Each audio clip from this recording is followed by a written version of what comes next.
এখানে 4টা ডিমের সাদা অংশ নিয়েছি। এখন এটাকে মিডিয়াম স্পিডে বিট করব।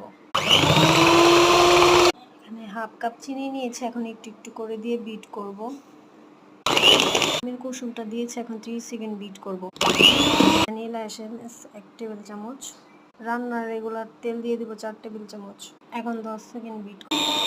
এখানে 1 কাপ ময়দা, 3 টেবিল চামচ কোকো পাউডার, হাফ চামচ বেকিং পাউডার, হাফ টেবিল চামচ বেকিং সোডা দিয়ে চেলে নিয়েছি। এখন এটাকে ম্যারিনের সাথে মিক্স করব। তরল দুধ দিয়ে এখন আমি মিক্স করে নেব। আবার আলতো হাতে মিক্স করতে হবে। মোল্ডের মধ্যে তেল ব্রাশ করে নিয়েছি, এখন এটার মধ্যে ঢেলে নেব।